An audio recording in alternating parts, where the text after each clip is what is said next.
Hey guys, and welcome to this week's episode of the Top Producing Zone podcast. I'm your host, Michael Jin. And I'm your co-host, Shane Carvalho. You guys have given us feedback that you really like to hear more about different mindsets and the type of effective mindsets that have kind of helped us grow and expand our business. And so we're back with another great topic for you today.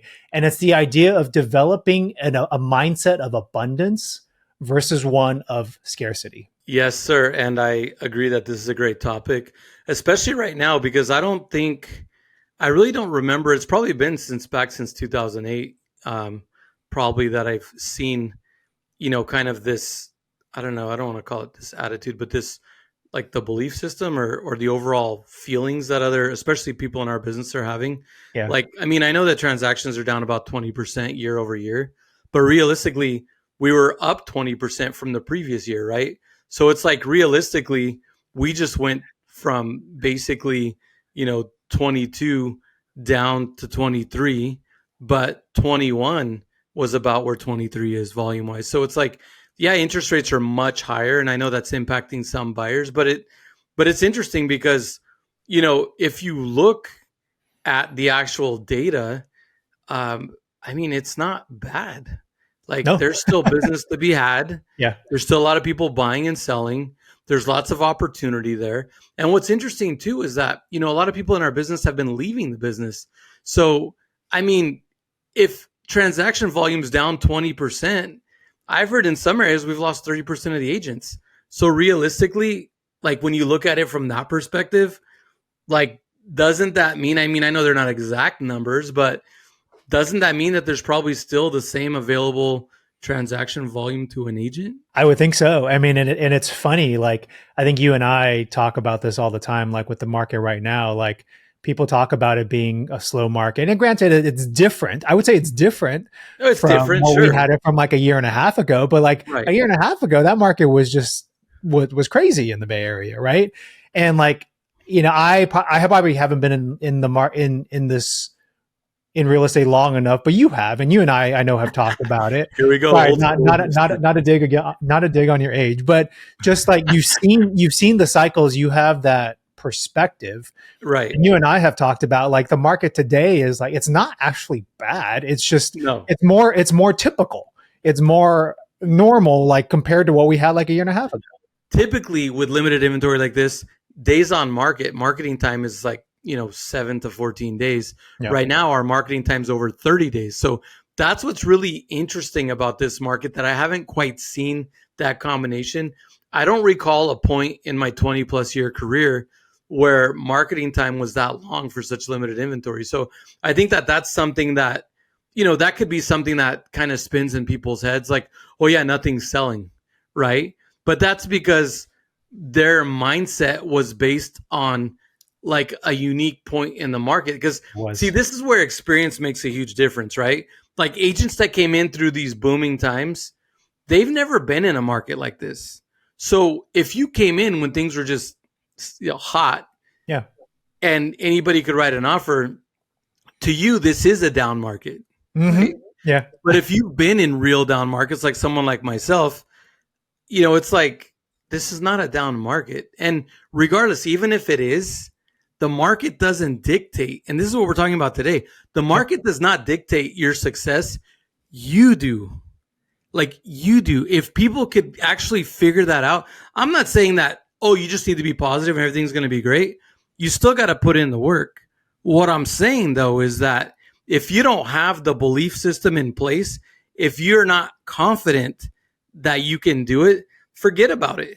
Because then how the heck right now, a lot of our clients are freaking out, right? Not necessarily our clients, because our clients have, especially because of my calm demeanor, my clients that I've been working with are staying pretty mellow. But I'm just saying people that are listening to the news and everything are super freaked out, okay? Yeah. I've talked to a couple newer agents in the business that I hey, what's going on with your buyers or whatever? Oh, we're all sitting on the sidelines right now waiting for rates. I'm right. It's come on, dude. You're the professional. This is the time when you as a professional need to use your experience and your market knowledge to help clients capitalize on the opportunities. Because seriously, if you can buy a house right now, like we don't have a crystal ball, and I know I talk about this a lot, and I know that there's people out there that don't agree with me, and that's fine.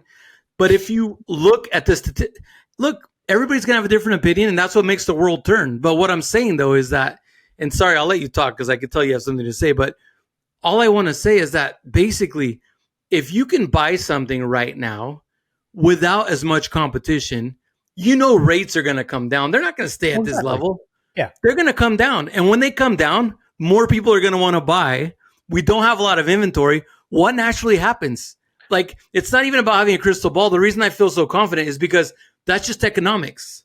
Yeah. I mean, honestly, and that's what I was going to say is I think it's talking about this topic of kind of the scarcity versus the abundance mindset. I would say, from a real estate perspective, the scarcity mindset is in this case having a very narrow and having a very short-term view of the market, right? Right. You've kind of grounded yourself with a bar that, of the last year and a half when the market was just, it was a very unique time in the market, right? To where we have now, to your point, it's a more balanced market. And so like what you did before probably isn't going to work today because Right. back then you, to your point, like you literally could walk into an open house, find a buyer and you could find yourself something, right? Today, you kind of have to get creative. You have to think about it. But, from an abundance mindset, the shift is really then, okay, let me not think about where I am today. One aspect of this is let me think a little bit more forward, right? Like, even if you haven't had the experience of 20, 30 years seeing the cycles, look at the data. I mean, look Right. at the data with interest rates, see how things cycle with, over the course of 10, 12, 15 years. And Right. to your point, yeah, like this is a great time for you to start getting your buyers in because you're not dealing with that competition. But also it's a time where, not only do you have to be positive, but you gotta like learn the business better, especially if you're newer and you're not super familiar. You know, there's a lot of creative options right now, right? Like most loans are not assumable anymore. Sometimes you have a VA loan, maybe that's assumable, but sometimes people are, free and clear. They don't owe a mortgage on their property. Could there be some kind of a seller carryback? Could there be some seller financing? Could you do a credit to buy down the interest rate, either short term or permanent? Like, this is where, go learn. And here's the thing is that going and learning in today's world is so easy. Like, a lot of people just go online and learn from a trusted source, but there's lenders chomping at the bit right now to do business with you because there's not a lot of refinance business. A lot of their volume has dried up. And so they're looking to collaborate and get to build new relationships with agents. Just Okay. like we're looking to build new relationships with clients, they're looking to build new relationships with agents. It's a great time to tap the shoulder of a solid lender, get to know them, learn about these programs, and even do some co-marketing. There's some lenders that they want to support you, team up, work together. I mean, use that as one of your channels for getting business. Yeah, no, absolutely. I think it's a great, I think that's great advice because you really have to figure out like new and different ways to kind of approach the market these days. And the other thing is, this is, I mean, it's probably a great time to start, to your point, like with all these agents that are leaving. It's a great opportunity to go out and find like and establish those relationships with new sellers, new buyers, Right. and build that, right? Because it's interesting. I think people, it wouldn't surprise me in a market like this with, people try to hold on to what's theirs, and that's kind of also very typical of someone that has a scarcity mindset. It's like, okay, there's not enough opportunity. I got to hold on to what's mine, like my tips, my tricks, or whatever that's worked for me in the past. I can't share that with anybody, right? But again, like we've talked about in other episodes, like the importance of even, especially in this market, lead with that value, right? Yeah, to your point, like talk with lenders, figure out different like creative financing solutions and share that with your buyers, right? Totally. 100%. Yeah. And that's funny too, because like we share everything. We don't hold back. And it's unfortunate, that some people do hold back. But the thing is that people that hold back also don't really go out and ask Yeah. because they don't want to necessarily reciprocate or be in an Yeah. awkward position. I Yeah. mean, don't get me wrong, some people are shameless, but in general, like if you're not willing to educate yourself, if you're not willing to put yourself out there, if you're not willing to collaborate, or heck, we haven't brought this up yet tonight, but thinking out of the box, right? This is a huge opportunity to think outside the box. And you need to. And the thing is that evaluate your client's situation. Like you're going to have some sellers that are going to be like, well, I'm at a 3% interest rate. I would like a bigger place, but I'm concerned, and so what do you do with that scenario? Right. And it's like, really evaluate their needs. Like, is that something that needs to happen now? Is it a lateral move within this market? Is what they're looking for available with like making it advantageous for them? Because maybe it's a property that's been sitting, not under a lot of demand. Maybe they can do a contingent offer on selling their property. And if they could bring in that much money down while also getting a credit to buy down the rate, maybe their rate goes up a couple percent, right? But they've also made equity from that last run on the last property. So who knows? They might even end up with a lateral mortgage that maybe it's a little bit more, but they're in the house that they need. And when rates do come down, they could always refinance, But if you really evaluate what they need and evaluate the situation, you can properly advise them. See, too many people just think it's, oh yeah, they can't do anything because they have to sell and we're not going to be able to get that accepted. And then, if a seller says, yeah, I'm not going to sell because I'm a 3% interest rate, that kills the conversation for somebody that's not educating themselves or is not being savvy. For me, that's just the first sentence in the conversation. Oh, you have a 3% interest rate. Okay. Well, let's talk about what you want to do. And I mean, look, you know me and you know that I'm not trying to push people. Like, I don't pressure anybody to do anything.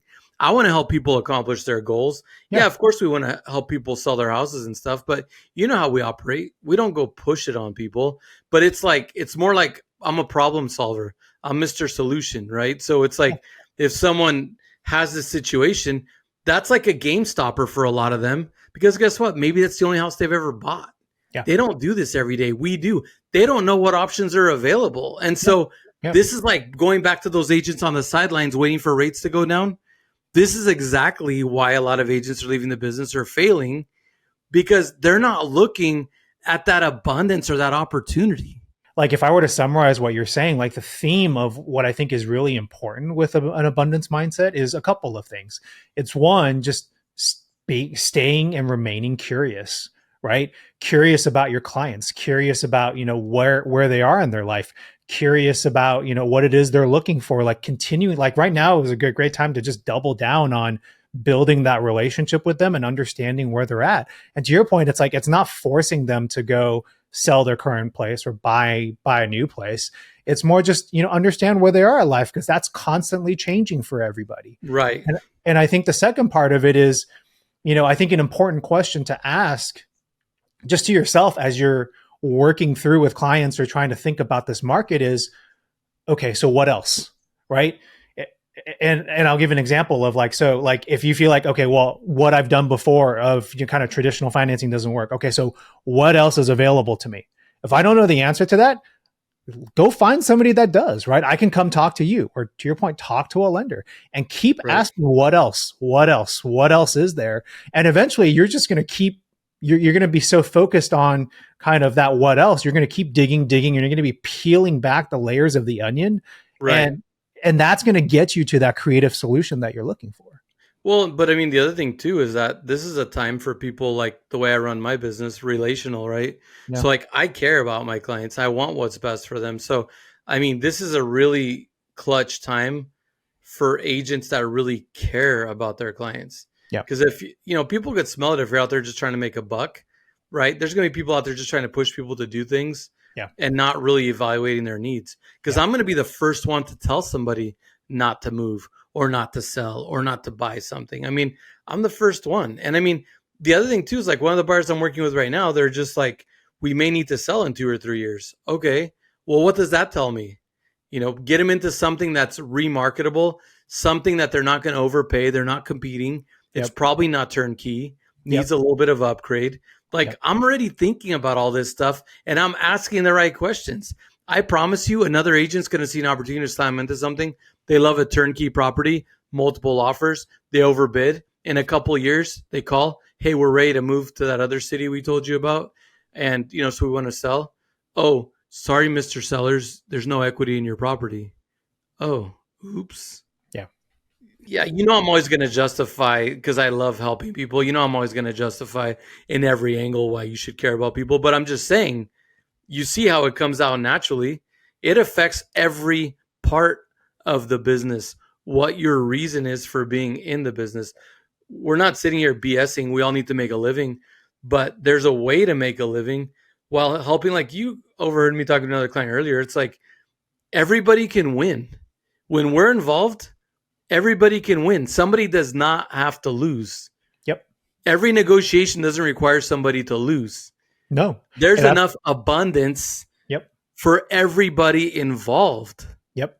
There's always a creative solution. There's always something else you can do. Like we kind of talk about this too, in terms of just like, sometimes I feel like newer agents feel like, oh, this market, especially here in the Bay Area, it's always, at least for a while, it was very saturated. It probably still is with a lot of agents. Oh, I can't do anything here. Well, no, of course you can.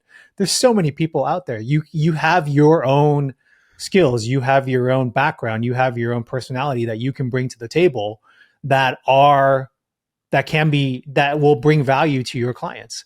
And I think a lot of people don't see that, because they just see like, oh, this agent's been in the market for 20 years and, I got nothing on them. Well, don't think that way.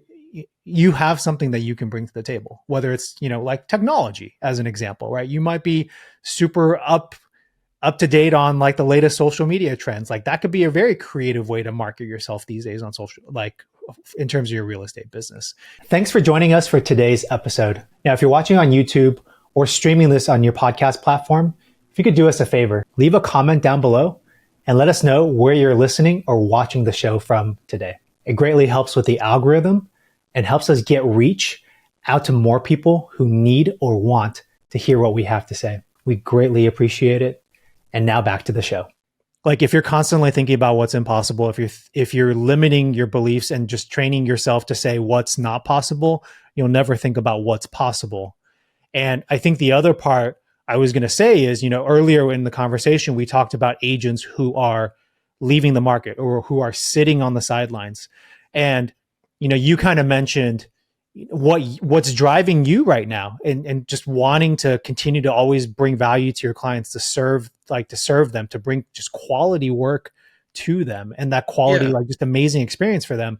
And that got me thinking really like, if you're an agent right now and you find yourself either you've given up or you're sitting on the sidelines, like thinking about giving up, like this also could be a great opportunity for you to peel back the layers of the onion and really figure out like, why is it that you got into real estate in the first place? What was your motivation? And maybe your motivation wasn't there. And this is a good time to reflect on that. Well, the other thing too is, for some people, so I got an agent the other day that not getting paid, that starts, sometimes people need that extra push, to actually perform. And, it's unfortunate to need that extra push. But for some people, it takes that to actually wake up and realize that, hey, I can't sit around and wait for the easy ones. Like if I want to make a living doing this, then I need to, wake up and approach things differently. But here's the other thing, like for someone like myself that's got an established clientele, I'm always like, they know they can always call me for referrals with questions, problems, things that come up. And it's like, there's no better time than right now to be checking in with your clients just to see how they're doing. Anything I can help you with, anything you need, kind of keeping everybody calm. Because like, honestly, if more of us did that, because you got to understand, there's so much psychology. Like we create a lot of our markets, right? So if more of us out there were spreading the calm and keeping people in a better place mentally, we could literally change our markets, especially if you're in a small market like me. Like if more people were really out there, preaching what's really happening and showing where things are really at and actually nurturing and caring for their client base, the market would actually be better. Like I truly believe that. Well, and I totally agree with that too. And I think that kind of leads us to our last point, which I think is an important one. And I'm gonna kind of talk about both sides of this. I think for us as agents, it's important to surround ourselves with people that have an abundance mindset, right? It's like when you surround when you if you you're a reflection of the people you're closest with, right? There's Right. that saying.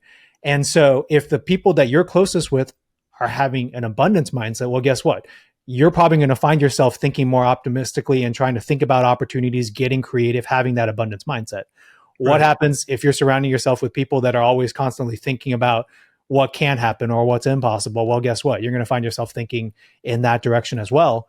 And the other side of that coin to what you just brought up then is be the person with the abundance mindset for your clients, for your friends, for your family, for everyone around you, and really change the way that they're thinking. Because to your Right. point, like right now, I agree. I totally agree. Great time to reach out to clients because the first thing they'll probably ask you is, well, hey, Shane, or hey, Michael, like, what do you think the market is doing right now? I'm reading this on CNN or I'm hearing this on the radio, and it just seems like the market is crap. And you'll be the first person probably in their circle to say, no, I think you should actually, right now is actually a great opportunity, and this is what you should consider. I've been saying that, and you'll be surprised how many times I get approached, even at the grocery store the other day. Yeah. Oh, Shane, the market, it must be really tough for you guys right now. And I mean, I've never heard so many negative opening lines. And I'm like, no, it's actually great. And then they look at me like, who are you? But you know what's interesting? Like, here's one thing that I really felt good about yesterday. I talked to a really good friend of mine that reached out and was like, hey, just so you know, I watch your podcast and see your posts on Instagram and stuff, pretty much daily. And she's like, you're such a light, like a bright light. Like, you really are. Like, right now, things can be really dark and really kind of gloomy in this world, right? With everything going on, Yep. wars and natural disasters and the economy and politics. And I mean, it's easy to look at the world and the cup being half empty, And so it was actually awesome to hear somebody point out that, hey, appreciate your positivity and your, bright light in a dark time. And that's interesting, that distinction, because I guess I just hadn't given enough thought to the fact that we are a rare breed right now. Like, there are very few of us that are feeling abundant and positive and excited. Yeah. And so, yeah, we need more people like that. And you definitely need to surround yourself with people like that. And, if you're a follower, especially, like, I'm a leader. So for me, I want people around me having the same mindset. But I mean, if you're a follower, you really got to go out there and be a trailblazer and become a leader, because, misery loves company. Yep. And it's very quick and very easy. I mean, and this, like, here's an analogy. Like, bad news always travels faster than good news. Mm-hmm. Have you noticed how easy it is to spread the negative and how much harder it is to spread the positive? Oh yeah, So, absolutely. Yeah. yeah. Everyone will latch onto the negative. And we talked about this in other podcasts, like how many positives it takes to overcome one negative. And negatives are just super easy. Right. So start trailblazing and spreading the positive, to your point. Right. But look, at the end of the day, you have to own it, right? Like, I say this, but it's not like, when we say mindset, the mindset is a belief, not a theory. Yep.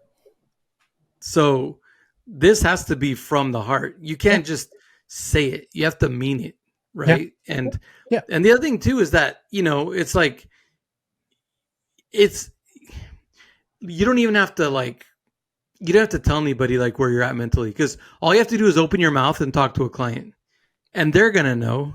Like, when they talk to me, they're like, oh my God, this guy's fired up, this guy's inspired, what the hell is he drinking or what's he taking, right? But it's like, if you're one of these people that's really pessimistic right now, that's just not, it's all scarcity and stuff, they're gonna hear it on the phone or when you talk to them. Yeah. And if you find that you're one of those people, like, and you're wondering, like, oh, how do I turn this around? Like, one thing that works well for me, and I'm sure, like, I feel like you've practiced this as well, is practice daily gratitude. If you want something tactical to do, practice daily gratitude. Whether it's when you wake up in the morning, when you go to bed, or both, like, take a moment and think about, 3 things that are happening in your life that you're thankful for. And don't think there aren't any, because there are. It just might take you some time to see what that is, because you've been thinking about all the negative crap for too long. But there is. Whether it's something as simple as, oh my gosh, like, I'm able to wake up this morning and breathe some fresh air, because I'll tell I you. have friends. Yeah. Yeah. I was going to say, I have friends and colleagues that's one of the big ones. Like even this morning, I was talking to one of my buddies. I'm thankful to be waking up this morning. Yeah. Like life is such a gift. And, and then you could go a lot of steps further. I mean, Yeah. you probably hopefully have all your limbs. And if you don't, but I mean, or, we all have our health challenges. I've had mine. We all have things happen. Right. But it's like for me, like I'm grateful that with my big health thing last year, I'm grateful that I accidentally found it and was able to beat it, So it's like, everybody has different reasons for gratitude. And it doesn't have to just be about health. It could be for being alive. It could be for health. It could be for people you're thankful and family. It could be for your partner.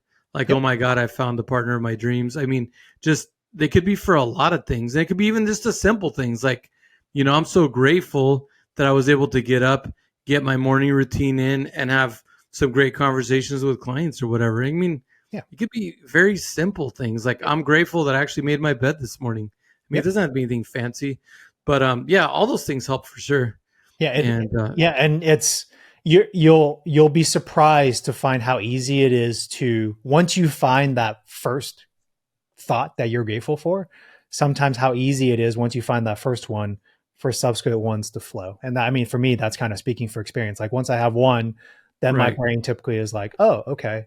Oh yeah, here's something else. Here's something else. And then it becomes a lot easier. So find that first one. It's not going to be as difficult as you might be thinking it is right now. And if you need one, we just gave you a bunch.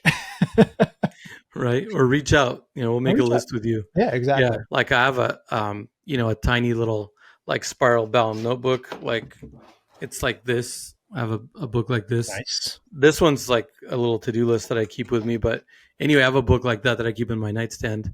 And that's where I list gratitude. And that's a nighttime thing. And I mean, for a while, it took lighting a candle. I got like what I call a gratitude candle. It was actually called gratitude.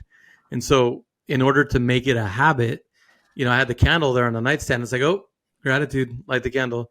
So, whatever it takes. We started this episode off talking about, why it is kind of important to adopt an abundance mindset, right? If you're coming at it from a very scarcity mindset perspective, you're really limiting your beliefs, you're limiting your opportunities, you're closing yourself off from things that really can get you to your goals, or you give up on something too early because you can't see a path forward for it when there might actually be. And just really what the power behind having an abundance mindset is, it helps you get more creative, helps you think out of the box. It really opens up your mind to be curious, to continue to follow up.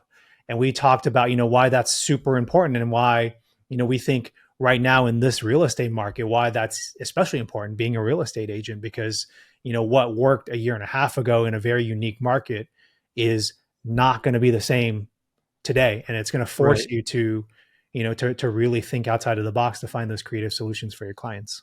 Right. And really like educating yourself more, really evaluating your clients' needs and, and just not listening to the noise. I know we didn't really get into that, but I'm really big on like, don't turn on the news. Like trust the source where you're getting your information.